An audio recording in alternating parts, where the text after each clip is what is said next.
How's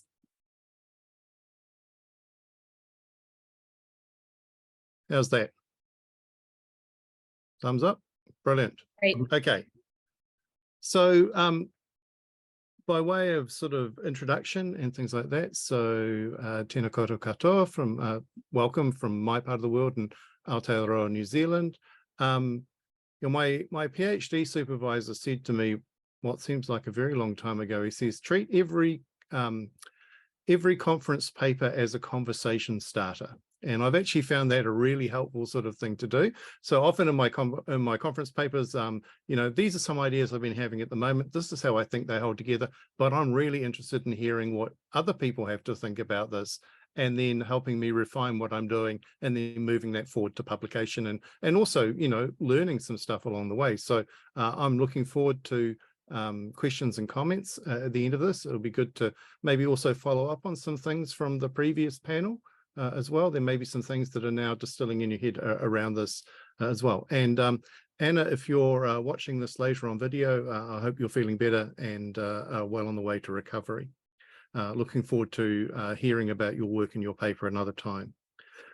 So there's a number of sort of things that have fed into this particular topic, and as I've come to it as well. As I mentioned in the panel just before, a Methodist church asked me to preach on AI.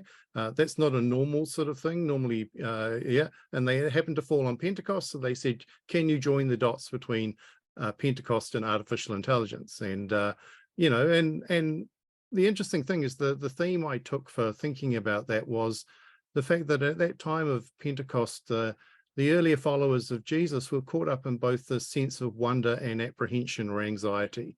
Amazing things had happened, wondrous things were happening, the Spirit was moving, yet in all of that, there's a hiding from the authorities, a deep anxiety about what the future holds. And potentially we find ourselves in a similar space in facing technologies like artificial intelligence, and even going back to that Pentecost period. Well, what did they do? Well, they gathered together, they had fellowship, they reflected upon their faith, they looked after and served those at the margins of the community, and they sort of rooted themselves in that and moved forward. And that's one of the things in thinking about this. I'm thinking, what are the common everyday practices that root us in both our life of faith and our wider life, and the promotion of the common good in our communities as we think about artificial intelligence. Second thing was, I got interviewed by a podcast recently, and one of the people interviewing me was a youth pastor, and he says, I've got kids in my youth group who say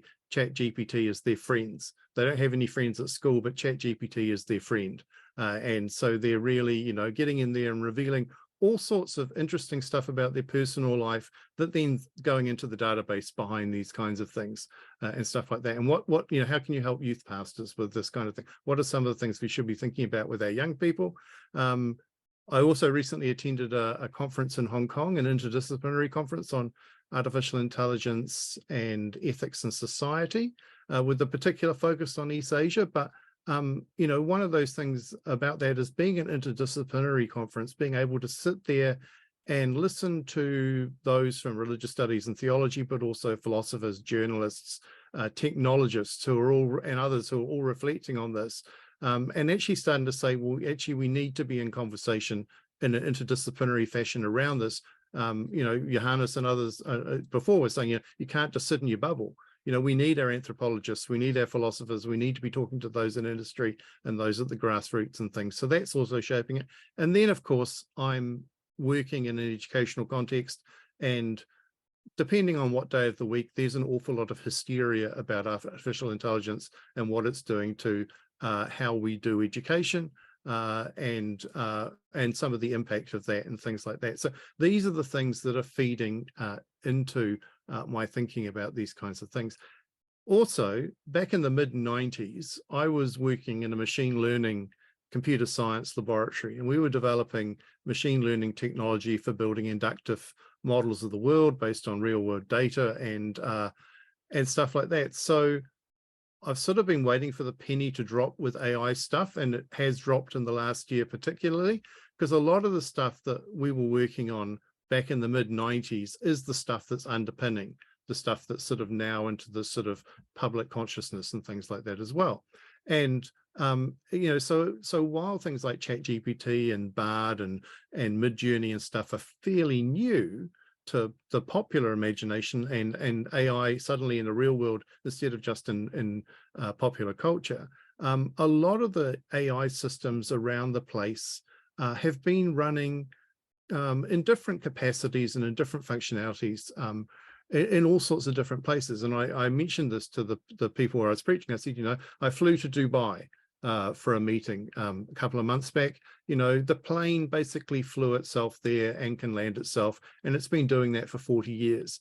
And no one really worries that the autopilot's going to go rogue or something like that. But we do also know that sometimes those technological systems do fail. So I got off the plane in Dubai. There was biometric data being checked by machine learning and AI systems to track my travel. I then got on the train, which was driverless and was computer controlled and again run by some AI and machine learning systems. I took photos and then Lightroom and Photoshop applied AI and machine learning techniques to fixing up my photos and making them really spark. Along the way, this was just the rhythm of everyday life, which is often obscured from us, but actually now things like ChatGPT have sort of lifted the lid and have generated that. So what this actually turns up with is 4 particular trajectories that I see around, and I'm really pleased because all of these have turned up in the previous panel. And it was really good to hear the panelists talk about this. One of those is the existential threats from artificial intelligence. Now, there's quite a strong narrative that actually this technology won't promote human flourishing. In fact, it will do the exact opposite. And something about this technology threatens our very existence. So that's one narrative that's gone. And certainly the podcast I was on, that was the first question they asked: are robots going to take over the world? So it's there in a funny kind of way, but it's also there in the I'm really worried about this kind of way as well with some people. Secondly, there's a golden age that will be ushered in by artificial intelligence. And again, coming back to some of the stuff that Heidi and Beth picked up on, the sense that there's a technological eschatology, some sort of sense that the future is moving towards a thing where our technology will save us in some way, technological salvation. And in part, that's why I got into the theology and technology area. As a computer scientist, I was hearing all these stories that people were telling about how this technology was going to save us. There's all the stories about this is really cool stuff and we're having fun doing it, so we're not thinking about the ethics. But there's also the other side of it is we are doing this because we're going to make the world a better place, and this technology is going to usher in an age of, or a golden age ahead of us. And then we've got the trajectory where our creations are transgressing into domains that we identify as making us uniquely human. So that might be things like, rationality, creativity. Why does this system seem to be able to engage with me affectively with some sort of emotion or something like that as well?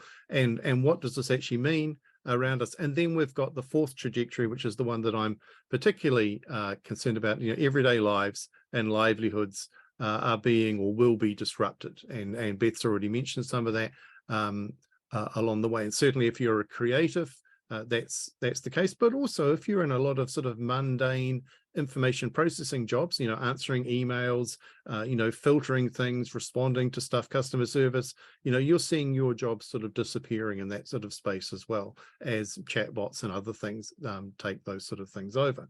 So I'm interested in particularly in that last one.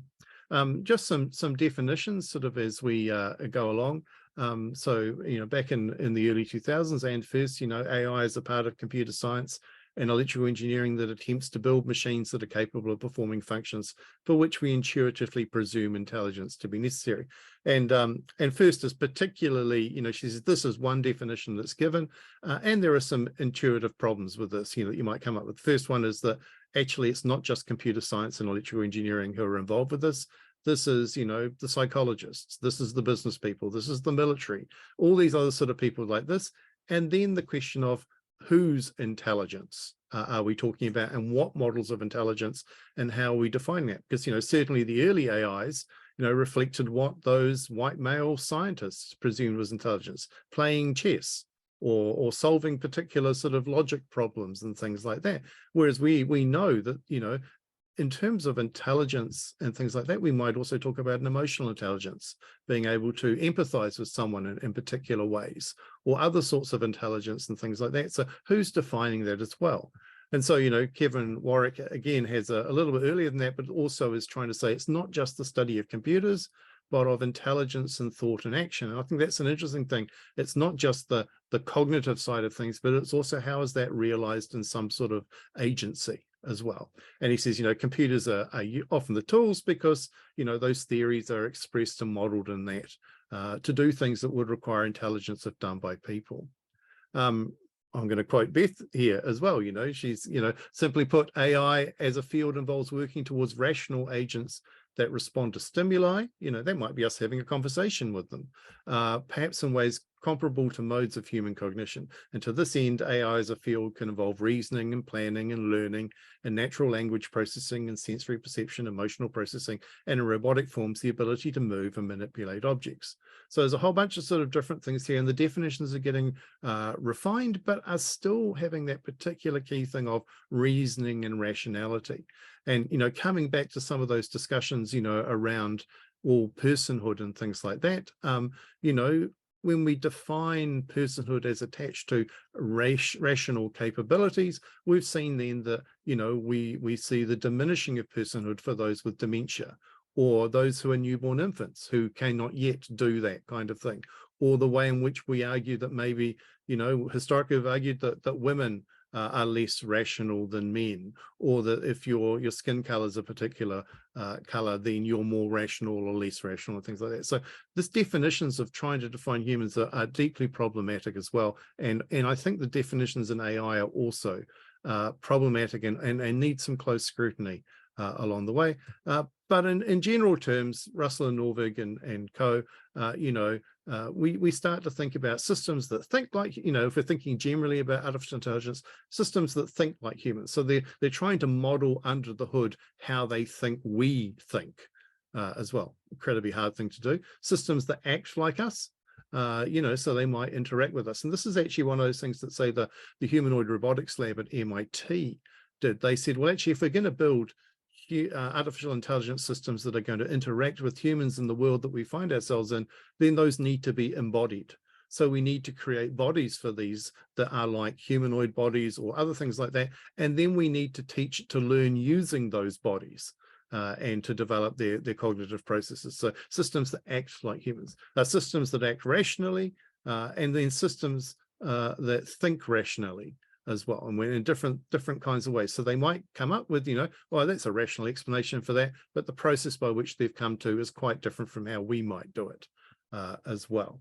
And so these recent developments, so what we've actually started to see is public access to large language models. They're called LLM systems. And that's, you know, conversational systems in particular. So OpenAI's ChatGPT, the generative pre-trained transformer, is one of those. Google's Bard, OpenAI's DALL-E for producing images, Midjourney, which also produces images as well. And so these large language models basically are trained on a vast amount of you know, texts, images, and text, and then develop statistical models around what particular words go with words, what paragraphs go with paragraphs, and so much, particularly Bayesian statistics, that's underpinning that kind of thing. And then, you know, getting a result out, and then maybe someone deciding, oh, that's not what we wanted, it should be more like this. And so it adjusts its parameters and things like that inside. And so you might ask it, as I did for the sermon I was preaching last week, write me a hymn about the gospel coming to Takapuna, which is where the church was, in Auckland, Aotearoa, New Zealand, in the style of Charles Wesley. And then it goes away and it does that kind of thing. And so there's sort of, you know, many sort of, you want to say, disruption and opportunity, but one of the things is, you know, in terms of thinking about this, there are significant implications in the area of government, in the area of law enforcement, of economics and business, education, the military and workplaces and creative agency, and also in religion.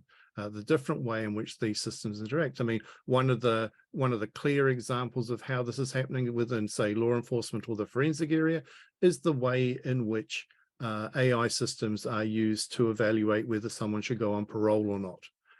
in certain things, and then the biases that that might have. Oh, this person is not white, therefore they're more likely to reoffend because that's what the system says, and the system said that we're not giving you parole, or something like that. The same with profiling. You know, if you trained it on people who look like Middle Eastern people, then you're going to miss and select Middle Eastern people as the people who you're looking for terrorism, rather than actually ignoring all the other people who might be doing that as well, with facial recognition systems and stuff like that.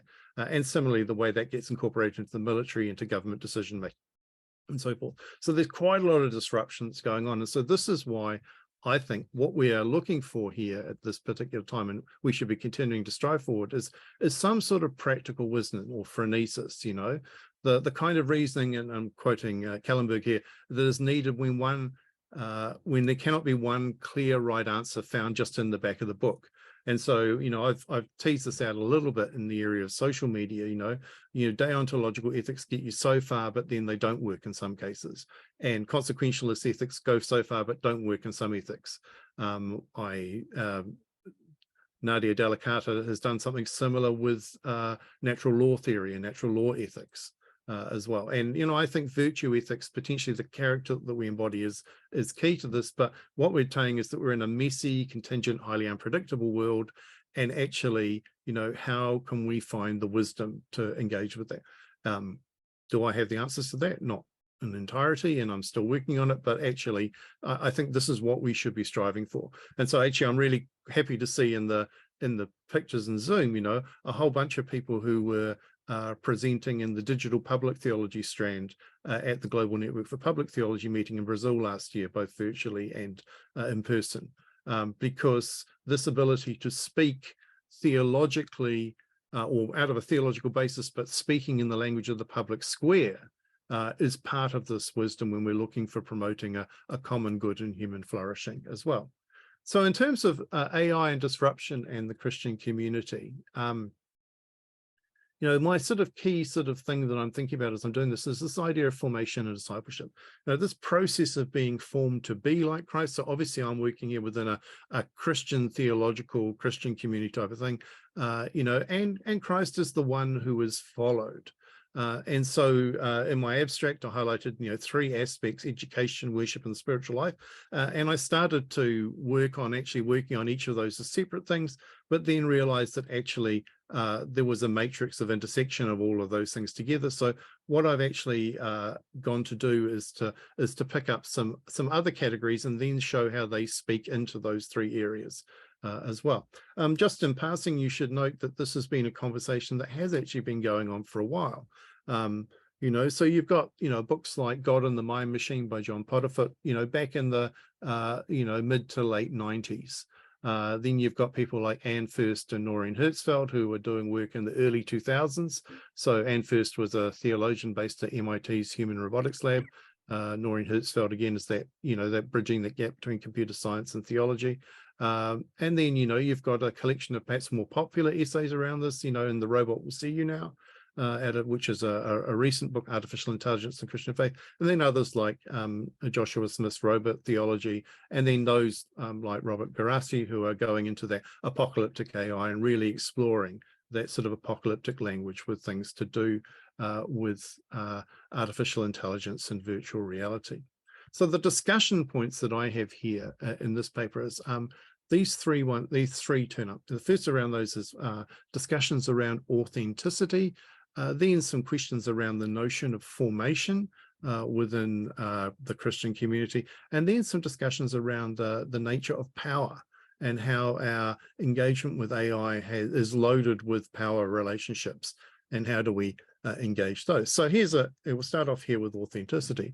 And so in Christianity, God is the God who reveals God's self to us. You know, truth is sourced in God, the Lord of the heavens and the earth.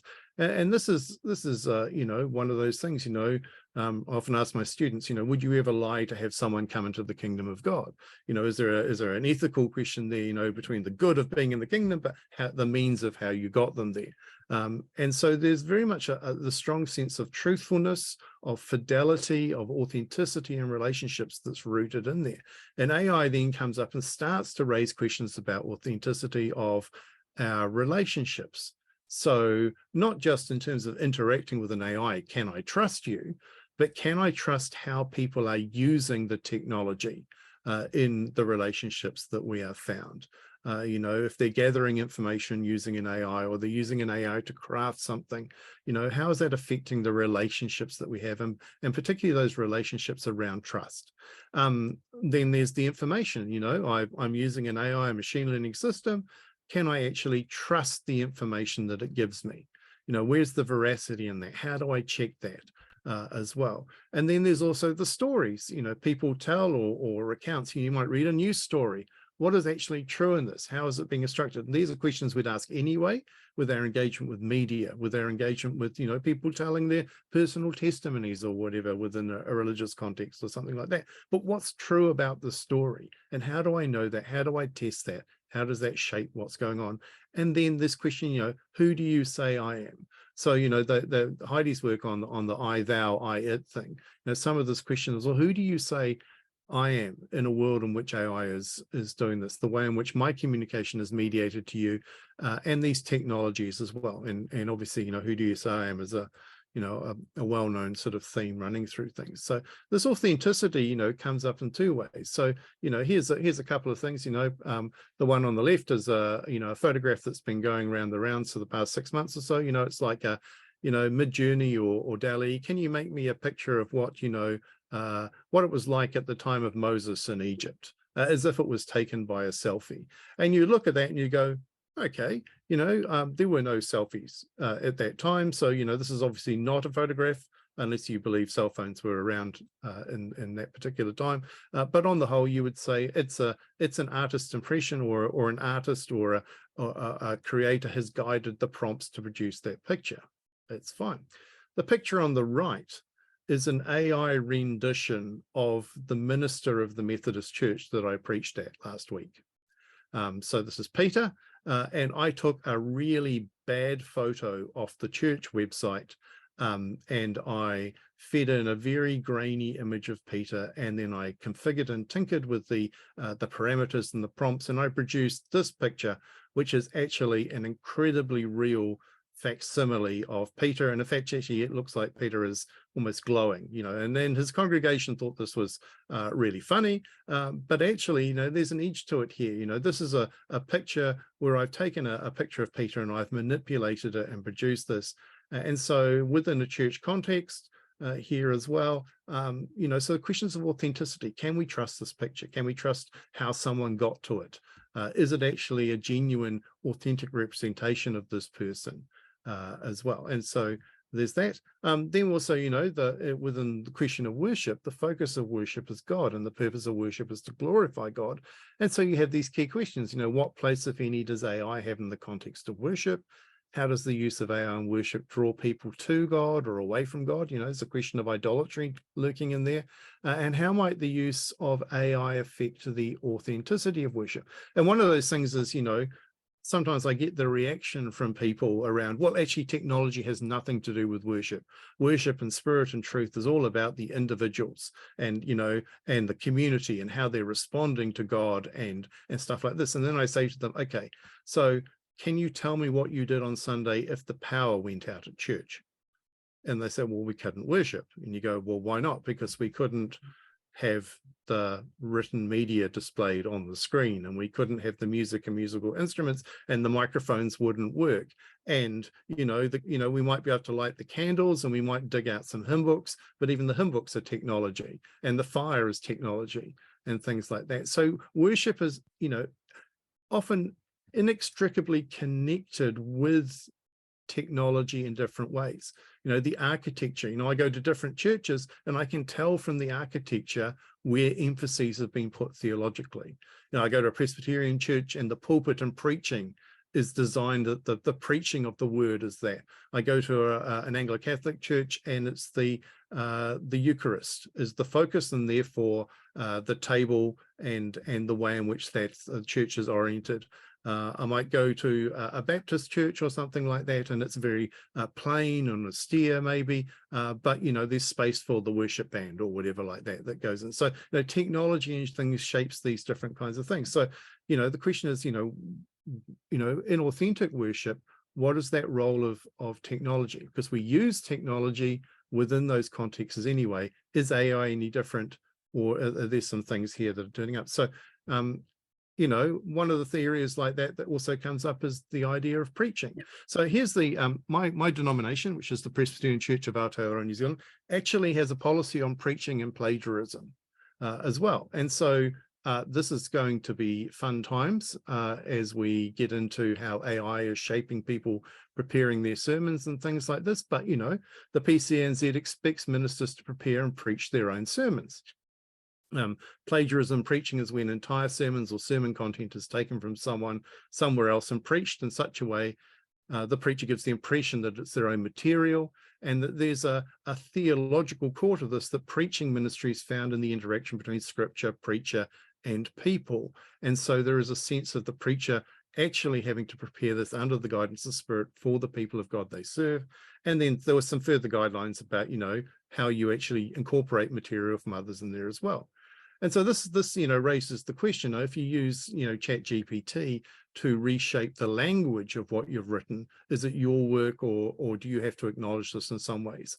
And I certainly know of some ministers and youth pastors who are just simply saying to ChatGPT, give me the devotion for youth on this topic, and are picking up and running with it. So, you know, without actually telling people that's where they've got it from. So there's a question around here of authenticity. How do we trust that which is being communicated to us?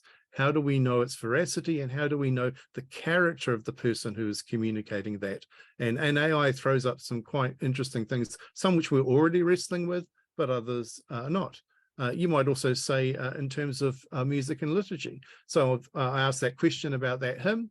There's the first verse and the chorus from the hymn that was produced. So the gospel true with love untold brought light to Takapuna, brave and bold.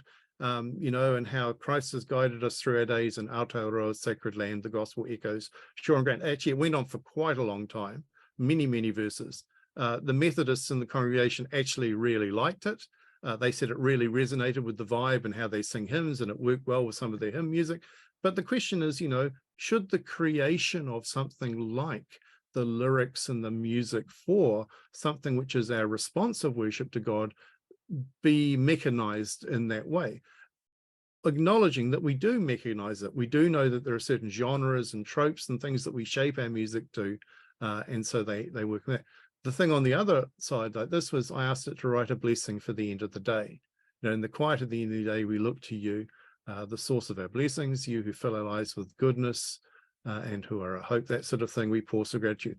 I've tried a number of different things. I've got it to, you know, can you write me something for, you know, words for when a child has died, or some of those difficult things that we struggle over.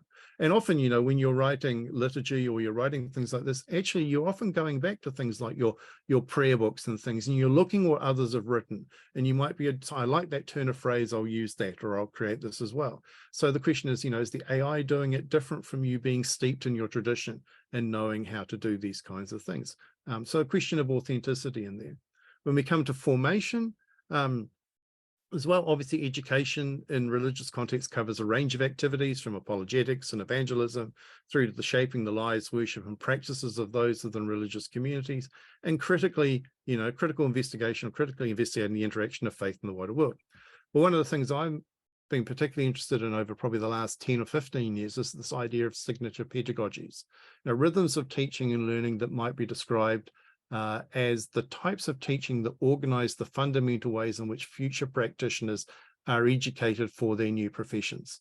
So the Socratic dialogue method of teaching for lawyers, the medical students who follow the medical specialist around the hospital on ward rounds and interact over the diagnoses and provide things, and the way in which our those who are trained for theological ministry and things like that, and those who, you know, there's certain ways in which we might do children's Sunday school education or youth ministry education, you know, working with young people and things like this. And there are certain ways which we inherit and that we know this is the way it is done. So, you know, teaching and learning, certainly within theological education, things are typically centered around particular texts. The Bible, creeds and confessions, hymns and liturgies.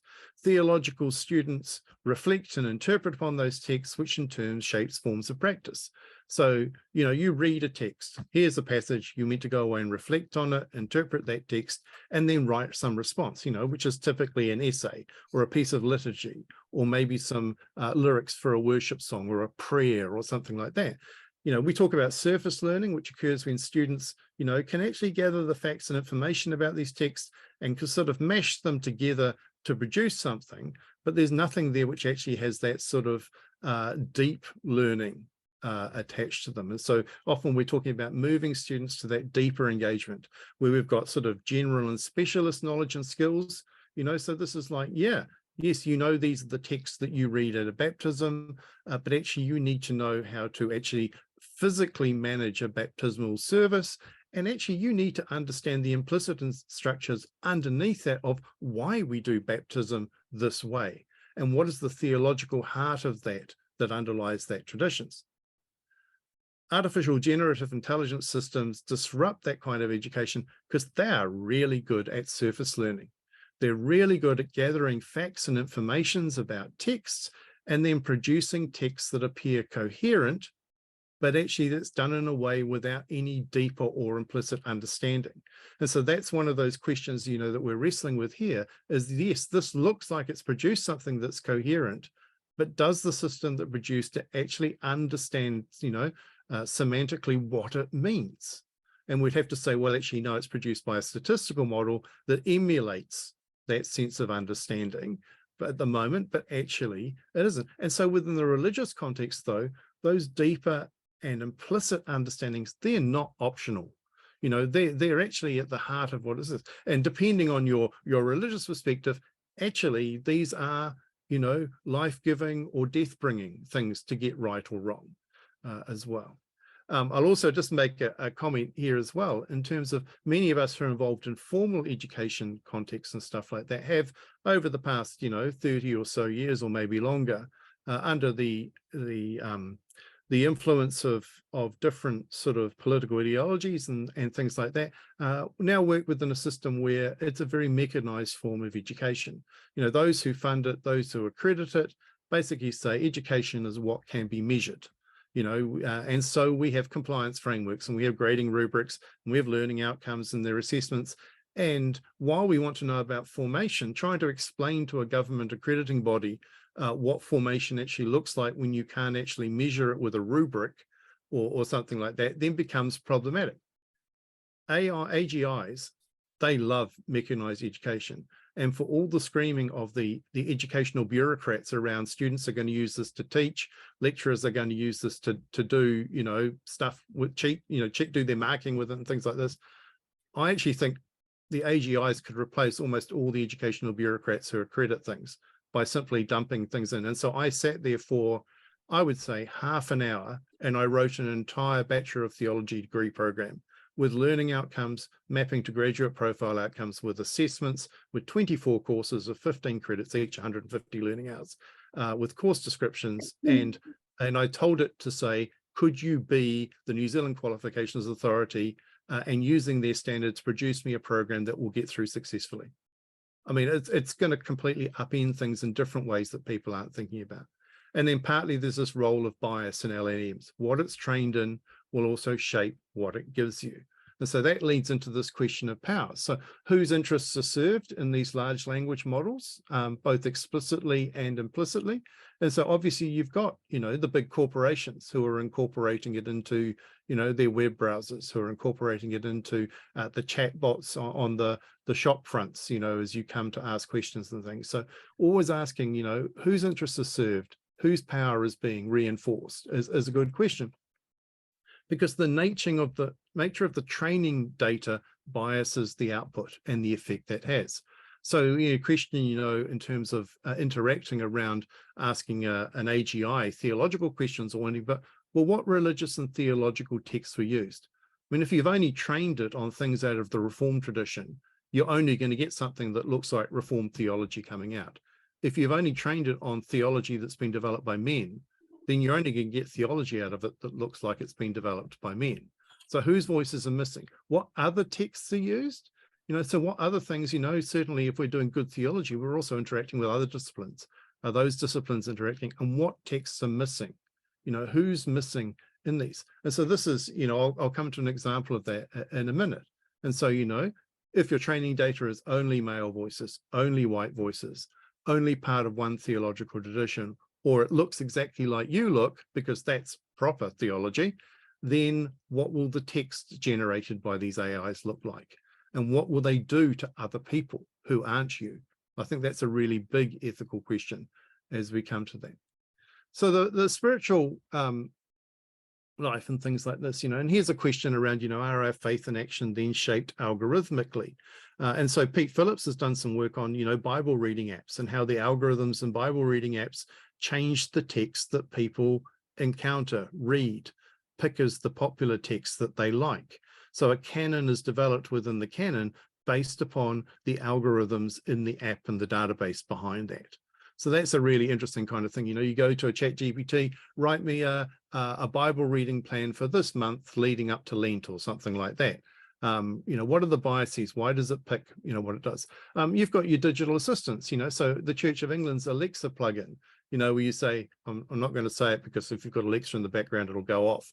But, you do a quick Google search or a YouTube search for that. But, they've got a plugin where you can ask Alexa for a daily prayer or morning prayer, for grace, for a blessing for something, and things like that. Has that then, rendered the fact that we now expect spiritual products, and if you want to call it that way, to be delivered instantly and with little effort on our part?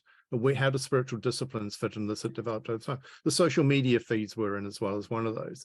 And so, does AI also colonize us with the language and concepts and what is important and ways of organizing the world? And this is where the work of people like theologian Philip Butler's work at the University of Denver, I think, is absolutely critical here.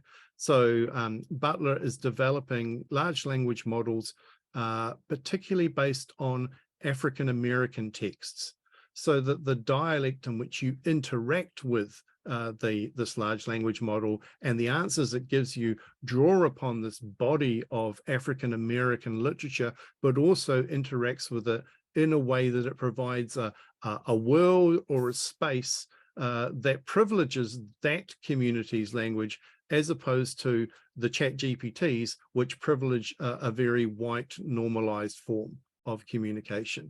There's a similar project here in New Zealand where they're a media group up in the top of the North Island here is training on Maori texts, so that Maori voices aren't lost in these AGIs, so that there's not a homogenization where everyone actually complies to some norm that's been defined by those who created the AIs. And then finally, as well, one other thing to be thinking about is actually there's a dark side to much of these technologies that we don't talk about that much.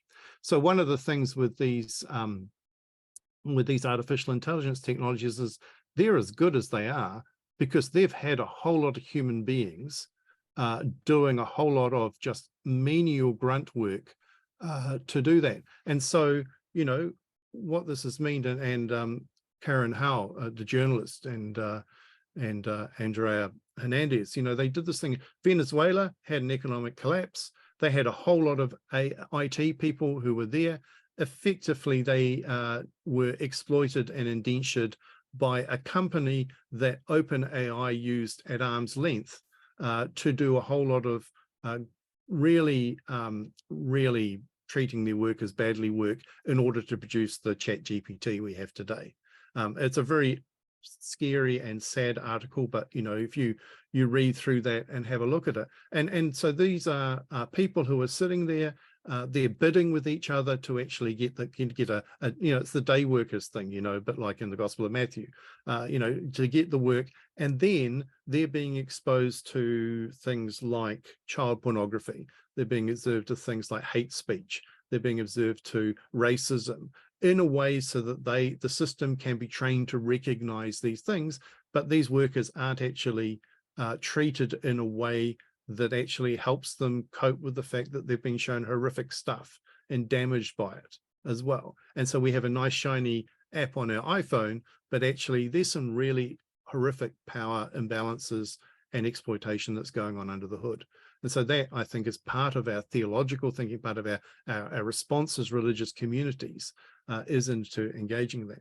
one of the things you might want to look at, the flip side of that then is the Vatican in 2022 came out with something called the Rome Call for AI Ethics, which is a partnership between the Roman Catholic Church out of the Vatican with some of the corporations like Microsoft and IBM, with a variety of local and national governments as well, and more recently has included Muslim and Jewish parties who are involved in shaping that, with a view to looking at, I suppose, ethics, education, and human rights in relation to artificial intelligence. And then they've got a, 6 sort of key points that they're working on there to develop this new thing they call algorethics or something like that as well. It's really interesting to see it, and really interesting to see who's involved.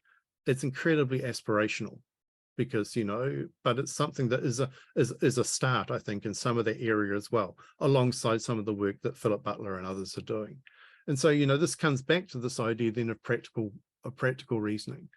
So where do we start doing that? What are we doing? How are we getting that and engaging here with this? Because the AI technology does have some intrinsically good things it could be used for, and some things it really could assist with, but at the same time, the way in which